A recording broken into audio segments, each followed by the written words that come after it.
Quelques minutes avant 20 h, les militants du RN scrutent les téléphones portables, la mine grave. C'est très stressant, c'est une horreur là. J'ai la boule au ventre, j'ai qu'une envie, c'est de voir Marine à la télévision et qu'elle soit gagnante, voilà. Mais c'est le visage d'Emmanuel Macron qui apparaît. Les quelques applaudissements peinent à masquer leur déception. C'est bien de voter contre une personne, mais derrière il faut assumer après le vote, parce qu'un quinquennat, voire un septennat, après il va falloir l'assumer dans le temps, parce que bon, il y a des mesures franchement qui sont anti-peuple, donc après derrière il va falloir assumer vraiment. En Corrèze, les responsables locaux se consolent avec la très grande progression de leur candidate dans le département.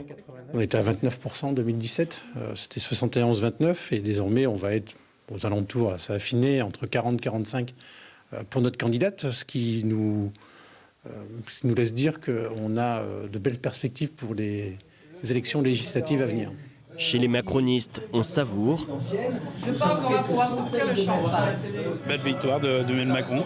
Après 5 ans difficiles, il a su remobiliser ses troupes, proposer un beau projet et un beau programme pour les Français pour les 5 ans de plus qui arrivent. Mais l'euphorie d'il y a 5 ans semble s'être évaporée, tous conscients des enjeux. Il va falloir tenir compte des résultats et de ce que notre président a dit, parce que vous avez bien compris qu'il va être important de travailler sur le social et sur la transition énergétique. Ces insoumis ont suivi les résultats de loin, autour d'un verre, soulagés malgré tout d'avoir fait perdre l'extrême droite. Le sentiment, c'est que les Français, pour ce deuxième tour, ont fait le job. On a fait barrage à l'extrême droite. Maintenant, il faut qu'on fasse le job aussi au troisième tour. C'est pas terminé. Le troisième tour, c'est la stratégie mise en place par Jean-Luc Mélenchon qui mise sur une cohabitation après les élections législatives. Si on a une majorité de députés et qu'on a des ministres donc de l'Union populaire, Emmanuel Macron n'aura plus qu'un rôle d'arbitre. Et on pourra lui imposer nos choix politiques, à savoir le SMIC à 1 400 €, le blocage des prix notamment sur l'essence et la retraite à 60 ans.